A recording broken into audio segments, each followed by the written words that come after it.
Okay, so let's pull up the video. We're going to be doing Burundi. I don't know why I gave it that accent. I don't know. Where's Burundi? I'm so bad at this. Like, I seriously don't mean to do this to, like, seem dismissive or anything. I'm genuinely seeing if I can point it out on a map. I don't... Is it over there? I don't know what it is. I almost have a geography minor. I'm like 2 classes away. Did you know that? Oh, isn't that a shame? I don't know if that's a condemnation of the American education system, but I don't know. I do know some things about geography, just not this. Cool. Yeah, so let's do this. Let's get this one started. Why not? Have any of you seen the movie Hotel Rwanda? Well, okay, so for like the 2 of you that have, reverse the tribes, flip the script backwards, and that's basically Burundi. I've not seen it, so you're gonna have to actually do the explanation for me. Hey everybody, I'm your host Barbie. Today is our last country beginning with the letter B, and that means let's finish this up with some style. What if like a new country were made?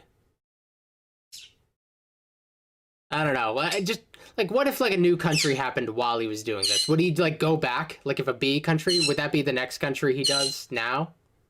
Like the last country to be made, well, we're probably thinking of like South Sudan or something. I don't know if we've had countries like renamed since he started doing this. I can't think of any good examples. With style, I mean, let's follow the exact same format we've been doing this whole time. Let's dissect the flag. The map is divided into 4 parts by a white diagonal cross. The upper and lower parts are red in color, while the left and right ones are green. The white color of the cross represents peace. The green That's a pretty cool flag. represents hope and endeavors for future development, and the red symbolizes the suffering of the nation during the freedom struggle. The 3 stars in the triangular configuration stand for the 3 major ethnic groups of Burundi: the Hutu, the Tutsi, and the Twa. Even though the Twa only make about 1% of the population, but we'll talk about that later. The 3 stars also stand for the 3 parts of the national motto: Ubumwe, Ibikorwa, and Iterambere, which in the Kirundi language means unity, work, and progress. Despite the fact that unity has kind of been a hot button issue in this country for a while. We'll talk about that later. But first,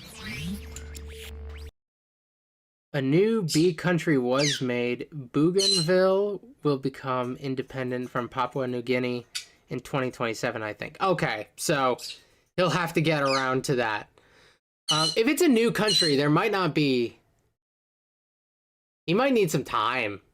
Because, like, nothing's happened, really, in the country yet. Like, you could go over, like, physical geography and stuff, but, like, it might be a little delicate to cover a country immediately. okay, so Burundi is kind of small, yet compact, yet widespread. Let's expound on that. First of all, if Lake Victoria was the eye of Africa, Burundi would be like the teardrop of Africa. Shaped like an arrow. Is it not on here? Burundi is one of the smallest African countries, landlocked, located in East Central Africa, bordered by Tanzania to the east and south, Rwanda to the north, and a comfortably narrow slot with the Democratic Republic of Congo to the north and west. The remainder of the there it is. country is... Okay, I found it. I found it. It's so small. Oh my god. It is so small. I thought that was the capital of Tanzania or something, but no, that's Burundi. Okay, I don't feel bad anymore. Surrounded by Lake Tanganyika, which, by the way, used to be the former name of Tanzania. The country is divided into 18 provinces, each one named after the capital that resides in it, except for Bujumbura Rural, whose capital is Isale. Each province is also populated with a near proportionate ratio of residents, each one with about 500,000 residents. Yeah, Burundi did a real good job at spreading out. The capital is Bujumbura, located on the northwest coast of Lake Tanganyika, and a stone throw away from the Democratic Republic of Congo. It's kind of funny though, because a lot of Burundi's borders, especially with Tanzania, are kind of like partial river borders in which they touch a river, but then Burundi is like, I think I'll claim this nearby creek instead and then connect right back to the river again. Or maybe Tanzania is just kind of grabby. It's my river, mine! Otherwise, Burundi's borders are incredibly open to their neighbors, oftentimes unmarked and virtually invisible, as it straddles farm fields and unified towns and communities that really don't care about distinguishing their nationalistic separations. Now, because Burundi is so small and compact, they have a wide web of road networks that surge throughout every corner of the country, many of which Google Maps does a horrible job at tracing and documenting. This makes them unique unique in that in Burundi, pretty much all of the country is accessible and navigable by road. Burundi is pretty straightforward in its domain, small and compact. I mean, there are roughly 5 times more people in Burundi than Botswana, and yet the country is 23 times smaller area-wise. After Rwanda, Burundi is the second most densely packed land country in Africa. This means Burundi actually has a lot more potential for dispersed cultivation, and let's talk about that in... That sounds interesting. When thinking about Burundi, you kind of have to picture something like a factory. Every area is used for something, and the entire thing is moving all at once. First of all, the country lies on the East African Rift, which includes the Kagera River, the most remote headstream and speculated source of the Nile River. Yep, it all starts here. The land mostly in the west and north is hilly and mountainous, and as you go to the east, the area kind of drops into a plateau. The majority of the land is used for pasture and agricultural production. Due to the high population that's density efficient. and the widespread dispersion of the people, deforestation has actually been a major issue, as only about 600 square kilometers of natural untouched forest remains in the country. All right. Yeah, I was about to say, with it being so packed and dedicated so heavily to agriculture, its resources are limited. Like in the United States, if we really started going at it, it would take us a really long time to go through all of, even a small fraction of like our trees or whatever. With a country as small as this, it has a lot of potential to actually have a more visible finish line to its natural resources, which is not good. I'd assume they'd have to get on that with reforestation and stuff. Like a lot of these smaller countries seem to jump on a lot of the green technology and stuff like that as well, and try to preserve a lot of that stuff, though I don't know many examples in Africa. Africa is very quickly developing and in a lot of ways industrializing and all that, so I don't know where Burundi falls there. Here's the thing. You know how in high school you had to learn the periodic table? Well, somewhere between the alkalis and the halogens, you came across that horrible mess of unrecalled metals consigned to oblivion. Well, Burundi has those elements. The country has quite a few known deposits of elements like vanadium, niobium, tantalum, and yes, even a little bit of molybdenum. Look, I try my best to pronounce location names, but when it comes to chemistry, I have no standards, people, okay? We don't have time to calculate the covalent bond electron sequences, okay? That is not my job. Look, I could go on with physical geography, but let's be honest, you pretty much know what I'm gonna say. Cash crops like coffee and tea are grown, 60% agriculture GDP, 90% subsistence farming dependent, yada, yada, yada. Let's just cut to the chase. The people of this country are really what define it, and let's talk about that. Yeah, the United States did have a good go at deforestation, but like I don't think it was ever really a major threat. I don't think we were ever in a position where we were gonna run out of resources. I at least I don't think so. Maybe I'm unqualified to talk about that. Okay, so here's where things are gonna get a little crazy, because Burundi has kind of been in a little bit of a pickle for a while now. The country has a little over 10 million people, making Burundi one of the most densely populated countries in Africa. The majority of the population, about 83%, are from the Hutu tribe, and about 16% are from the Tutsi tribe. Pay attention, because soon we're gonna explain how these two people groups, the Hutus and Tutsis, have greatly shaped and molded the political, social structure of this entire country, and not only that, but also areas around the region. Finally, you have a really small minority of people from the Twa tribe, whom are kind of regarded as the bush people, and a couple thousand whites and Asians living in the country to round things up. Okay, so in order to understand how Burundi functions, you kind of have to know two things. One, who exactly are the Hutus and Tutsis? And two, you have to know a little bit of history. The entire Midwest was deforested. I didn't realize it ever got that bad. Well, glad we came back from that one. I'll try to break it down in the fastest way I can, because if you're like me, you just want to get to the point. Hutus and Tutsis are basically indistinguishable from each other and came from the same people group. Many Burundians and Rwandans will tell you that the perpetuated stereotype is that Hutus are a little bit shorter and stockier with wider built bodies used for manual labor, while Tutsis are taller and leaner with svelte physiques used for adorning themselves with beautiful garbs of the high class. I don't want to say in the most extreme sense, think of Lord of the Rings, elves, and dwarves, but It all pretty much started with class and not ethnicity. Hundreds of years ago, anybody who pretty much built up wealth and status pretty much just automatically became a Tutsi, even if they affiliated with the Hutu tribe prior. It was pretty much just a social structure. Both Hutus and Tutsis speak relatively the same language. The only difference is that Rwandan Hutus and Tutsis may have a slightly different dialect, but it's totally mutually understandable. Essentially, after a short 20-year unsuccessful stint by the Germans, Burundi was under Belgian colonization. Kind of. It was more like a king's land rather than a colony, until independence in 1962. Historically, the Hutus always had larger numbers in populace in Burundi. However, Tutsis retained most of the political dominance in the area, and it all had to do with the fact that the Tutsis had a kingdom. And when you have a kingdom, that means you have power! Concentration power, yeah. kind of catered to the local social structures and enabled the Tutsis to maintain their ruling influence. And you can probably guess what happens next in this scenario. Yeah, when colonizers leave their colonies, things get pretty crazy pretty fast. Essentially, this led to the Burundian genocide. I'm not gonna get into too much detail, but essentially the quickest way I can put this, for 20 years it was the Tutsis pushing down the Hutus, then for about 10 years it was the Hutus pushing down the Tutsis, and then finally in 2005 it subsided, kind of, but then recently, yeah. Okay, let's move on. Okay, so I guess I should point this out. It's an old video in the grand scheme of things. A lot might have happened between this point and today.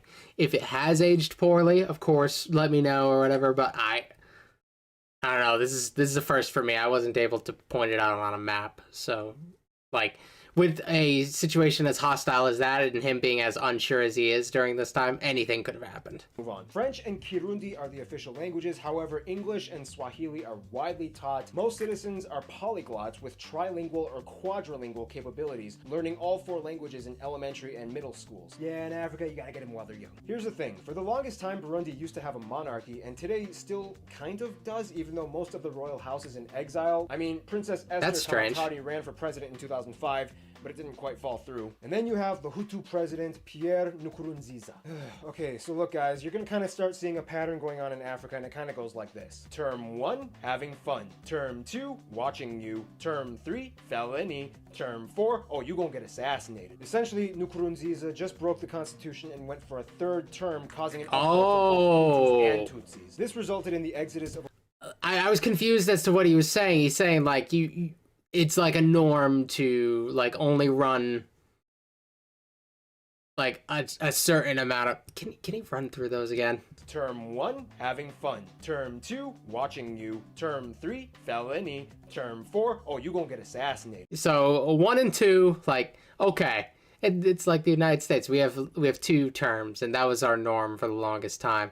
Until FDR, but now we've established it as like you can't have more than 2 terms. If you try to get more than 2 terms, then you are breaking the law.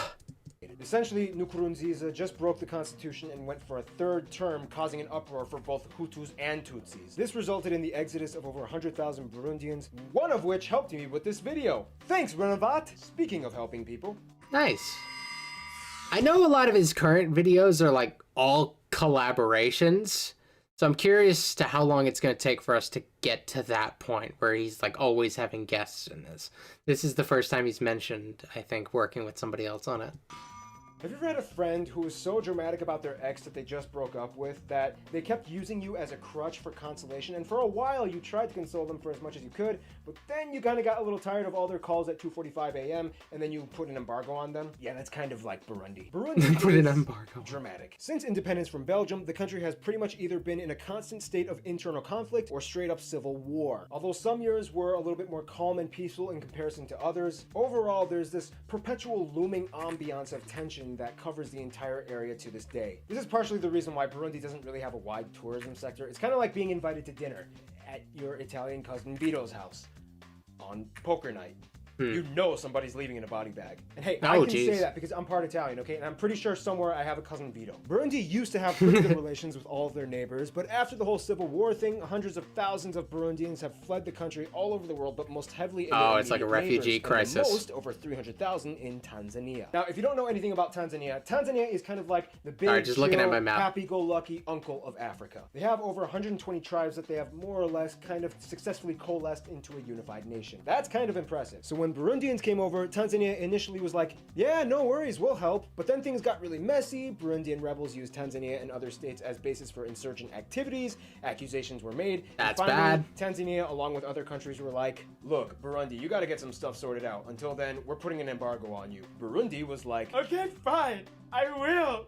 Jeez. And in 1999, the embargo was lifted and relations have gotten better, kind of. I don't know, well, whatever. Belgium, It seems of course, has tense. relatively good relations with Burundi, despite some unfavorable historical incidences that leave a sour taste in their Oh, mouths. But, that they've looks moved like on. a bad thing. Embassies exist in both nations. Numerous Burundians live abroad and are born in Belgium. Surprisingly, South Korea is a good friend. After the genocide ended in 1993, Korea stepped in and was like, hey, Connected we to get the whole Rwanda nationalistic genocide and division oh thing. god, Wanna no. hang out? And since then, they've developed good ties and relations. In terms of their best friend, however, most Burundians would probably say Rwanda. Rwanda is pretty much like the conjoined twin of Burundi. They share so much culturally, linguistically, and diplomatically that it's often hard to tell the two apart. The only difference is that Rwanda is currently led under a predominant Tutsi government and Burundi under Hutu. But even then, it's basically just like you're going to your brother's house. After centuries of Okay. kingdoms, empires, wars, colonies, and drama, these two countries have always been with each other and more or less love each other. In conclusion, yes, Burundi does have some stuff they gotta sort out. However, it's not completely unredeemable, and hopefully they get back on track because that lakeshore looks like a pretty cool getaway. Finally! We're done with the bees! That took like a year! Cambodia is coming up next. Dude, yeah, like, it feels like we've been in the bees forever, so I am also kind of relieved that we're in the seas. It kind of just gives me a tangible feeling that we've put a little bit of a dent into this series. There's a lot of bees, to be fair. Like, as far as there are some letters I'm sure we'll run through no problem, but the bees took a long time. We're gonna be getting to Canada soon, but first we gotta do Cambodia, which should be fun, right? I hope. I knew somebody from Cambodia once. That's the extent of my commentary on that. Let's see what we got. Hey Geography peeps, so this episode is going to have some bad audio because I'm currently in my parents' basement filming this, not at the YouTube space, and the microphone we typically use doesn't fit into the audio jack in my camera, so just bear with me, and we're going to basically go back to the quality of Afghanistan. Nice. It's time to learn geography now! Hey everybody, I'm your host Barbie. This is our first country with the letter C, Cambodia, and basically Cambodia had a relatively normal life until 4 really messed up years kind of ruined everything for them. But before we talk about that, Oh, great. let's dissect the flag.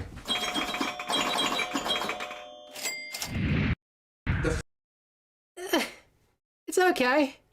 If I'm just doing like the graphic design thing, it's all right. It's one of those like black and white images that like plain white image with black lines that looks like I'm supposed to color it in. But besides that, yeah, it's The flag is alright. pretty simple and conveniently symbolic. There are 3 bands, 2 blue on the top and bottom, and red in the middle. In the center, What you are have the a picture of the Temple of Angkor Wat, Sorry. the symbolic country-defining icon of Cambodia. Blue is a traditional color of royalty, and red represents the Cambodian people. The white of Angkor Wat symbolizes the spirituality of Cambodia, as it is Yeah, I don't know when we're getting to Colombia. I don't know how many countries start with C. I haven't checked. But hopefully sooner rather than later. a heavily Buddhist nation. Keep in mind, this was actually the original flag from 1948 before a lot of crazy stuff happened. A bunch of other flags ensued until they finally came back to this one. Alright, now let's talk Oh. about all that craziness. I just wanted As a to... heavily Buddhist take a nation. peek-a-poo Keep at in that. mind, this was actually So that's the the original. original flag from 1948 before a lot of Okay, they popped it in the corner on the red thing. They got 3 stars. Crazy That's, stuff that's happened. not so good. I kind of like that. I hope it doesn't represent anything terrible, because design-wise, I like that they kind of simplified it.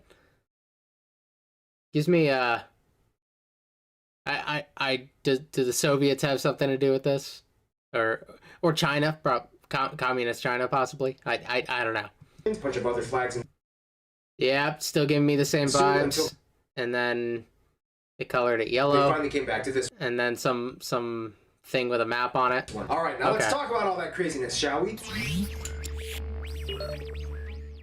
No clever anecdote, let's just jump into it this time. Cambodia is located in Southeast Asia, bordered by Thailand to the west, Laos to the north, and Vietnam to the east, and the Bay of Thailand to the south. The country is divided into 25 provinces, and the capital is Phnom Penh. That's right, people, it's pronounced Phnom Penh, not Phnom or Phnom Penh. Phnom Penh, formerly named Chakdong-muk, is actually very conveniently located in the country because it's where the Mekong, the Lower Mekong, the Basak, and the Sak rivers all converge into one point. This is also where the royal family lives and is a bustling city overtaken by mopeds, bicycles, and roads with no stop signs, making traffic a free-for-all. Should I signal? Should I signal? Wait, who cares? Good luck, everybody else! Off the coasts, without including the small islets and rocks, Cambodia has over 80 main islands that they have sovereignty over, most of which are close to the coast, easily accessible. Some you can even see from beaches like Snake Island, visible from the interestingly named Hawaii Beach. The furthest of these islands in the it represents something horrible. I kind of had a feeling it did.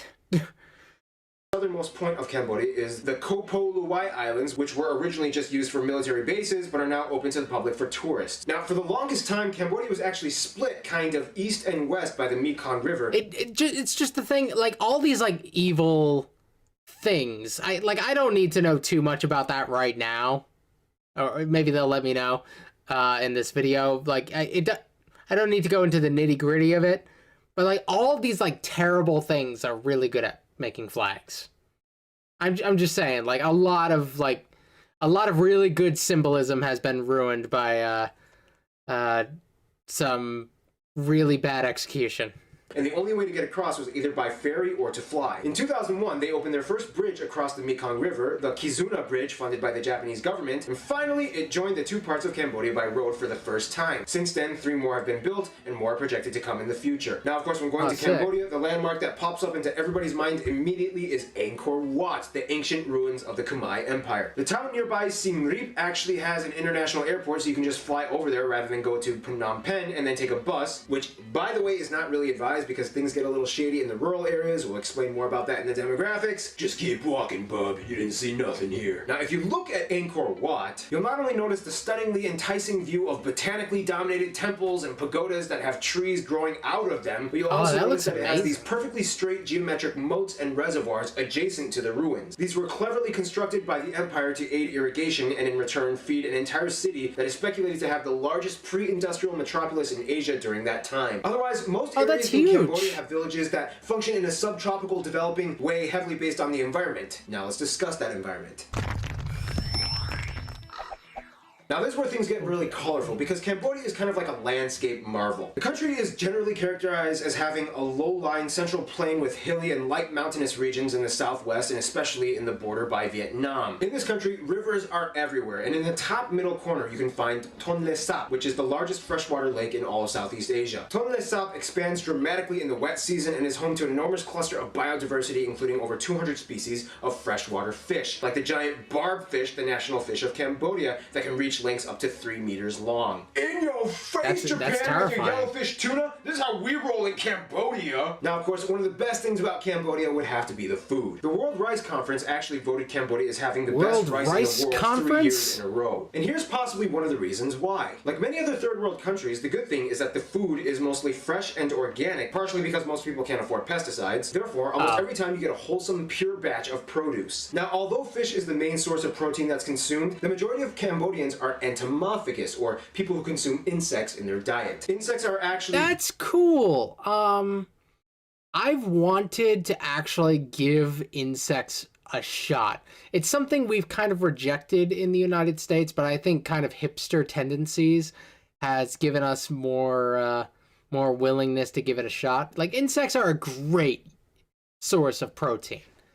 Like, for like how small a lot of them are, it's really impressive, like how good a lot of insects can be for you. I might be willing to give some of this stuff a shot. Very nutritious, low in fat and carbs, and high in protein, and can be sold. I love shellfish, so oh no. Sorry, my headphone just disconnected and reconnected. We're back. I'm like, some of this looks a little funky to me, but I'm willing to give it a shot. Sold at the same weight for the fraction of the price that the mainstream meats would cost for, like beef and chicken. Now, despite the fact... what I was saying is I'm big into shellfish, which is basically, like, underwater bugs. So, like, I'm willing to give regular bugs a shot. food, Cambodia's economy is actually more heavily dependent on textiles and footwear. Just look at the tag on your shirt. It Yo, might just be from textiles! Cambodia. Not on our watch. We used to As do well that. as tourism. Hey Janice, I found that Angkor Wat.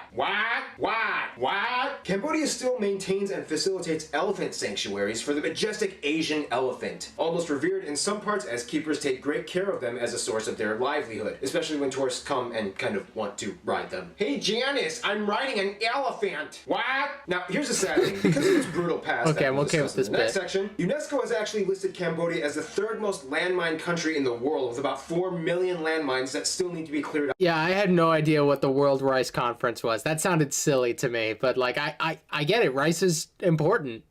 But maybe it's bigger in like more Eastern countries than here. Though we have some pretty silly gatherings over here as well. So like I'm not judging. It's just it seems like just like they do that. I don't know. Out from the area. Now, because of this, Cambodia actually has the highest per capita percentage of amputees in the world. Each month, there are about 300 to 700 new amputations due to landmine injuries. The country is slowly trying to fix this problem, but for the time being, the plausible threat still lingers, especially in rural, secluded areas. Now, let's explain more about how this came to be in demographics. Okay, first off, let's distinguish a few confusing nuances that people seem to have with Cambodia's demographical titles. Now, it's perfectly acceptable to refer to somebody in Cambodia as a Cambodian, and although the term Cambodian is kind of a universally interchangeable term to refer to the Cambodian ethnicity, the technically correct term to refer to the Cambodian ethnicity would be Khmer. Yeah, that's right. All this time you thought it was Khmer, right? No, it's Khmer. The R is silent. And the E is an I. The Cambodian language is also called Khmer, and as well as the script and the culture. This is why you shouldn't get mad at people for mispronouncing things that are spelled freaking weird. Like when people get on their high horse about it, like it's clearly I know it says Worcester, but it's clearly Worcester, and you're dumb for not knowing that. Speaking of which, people who speak Khmer can understand a little bit of Thai and Lao, as the languages have piggybacked off of each other for centuries. Most Khmer people can understand about a quarter to a third of the Thai and Lao languages if they listen really hard. The problem is, unlike Khmer, Thai and Lao are actually tonal languages, whereas Khmer isn't. So it can be a little confusing, but overall it's like a code game when they talk to each other. Vietnamese, though, is completely unintelligible to them. That being said, Cambodia has about 15.5 million people. The vast majority, around 90%, are ethnically Khmer, about 5% are Vietnamese, 1% Chinese, and the remainder come from various people groups. About 95% of the country is Buddhist, adhering to the Theravada branch of Buddhism, and Islam and Christianity make up about 2% each, with the remaining 1% being other affiliations. Now, in order to understand Cambodia, you kind of have to understand where it came from and how it got to where it is today. You know how I do things. I'm going to summarize this in the quickest way I can. Kingdom, protectorate, occupied, kingdom, republic, really bad dictatorship, Vietnamese public, transitional state, and finally monarchy all over again. Damn, that was my favorite flag too. Was the Communist Party, the Khmer Rouge. They took over in the 70s. Okay, the communists had to have something to do with that. That red and yellow is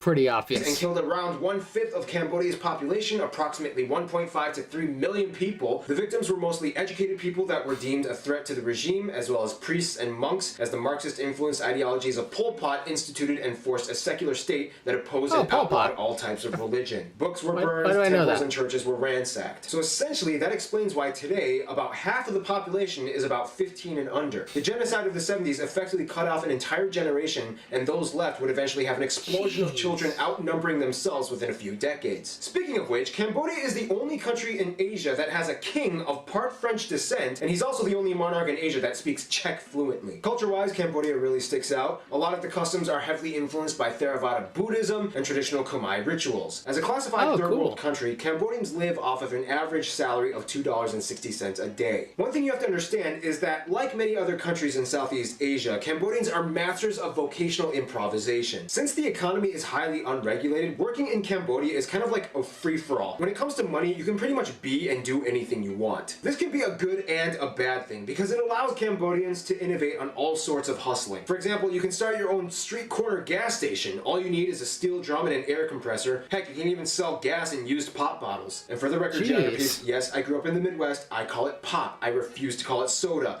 Don't even get soda. No, I refuse to call it that. However, yeah, that's like a regional thing in the United States. They call it pop there. Where I'm from, we call it soda. Some places just use the term Coke, like Coca-Cola, but they use it as like the generic term, which, you know, it's a thing. The downside is that it also opens up the door for a lot of controversial underground corrupt industries. Cambodia has some of the highest rates of human trafficking in the world, including the trafficking of children. It's sad, but it has to be addressed because it's true and it can't be glossed over. For a third world country where poverty is quite rampant, Cambodians may have to hustle, but they are surprisingly thrifty as well. After the monarchy was reestablished, the government encouraged people to move back to abandoned towns by offering them free homes. These are typically used to operate small businesses like grocery stores, restaurants, and moped repair shops, and so on. Cambodia has dealt with a lot in the past half century and is trying to grow, and sometimes to grow, you need a little help from friends. Have you ever had a friend that you realized would soon become a really terrible roommate? Yeah, that's kind of the situation that Cambodia got itself in. Although relations are generally okay today, Cambodia does essentially have a little bit of historical beef with its neighbors Thailand and Vietnam. Historically, Thailand used to be the arch enemy of Cambodia and went through a number of conquests to rule over the entire area. To this day, they still have few disputes over the province. I hope I pronounced that right, probably not. And about 10 years ago, riots broke out and flags and embassies were burned down as a Thai actress claimed that Angkor Wat belonged to Thailand. Vietnam was kind of like the ulterior motive friend who kept saying, hey, I'll protect you, and in return, I'll just kind of control over you. Cool? France still has relatively good ties with Cambodia and not only has bilateral agreements and embassies, but also helps out with internal development. Many schools and universities are funded. That makes sense. France was like a huge influence in Vietnam. I'm not surprised it is here.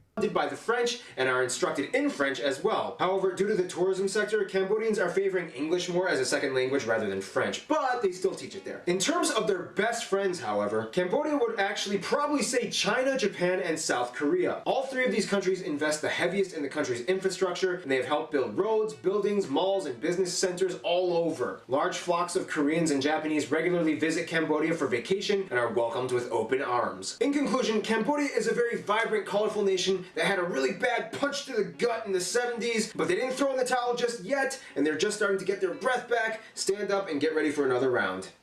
Stay tuned, Cameroon is coming up next. Cameroon. I'm not even going to start with that. So we're going to be doing Cameroon. We got Canada, which is probably going to be like in the next couple. We'll be doing more geography now, well, hopefully every week. That's kind of been the plan.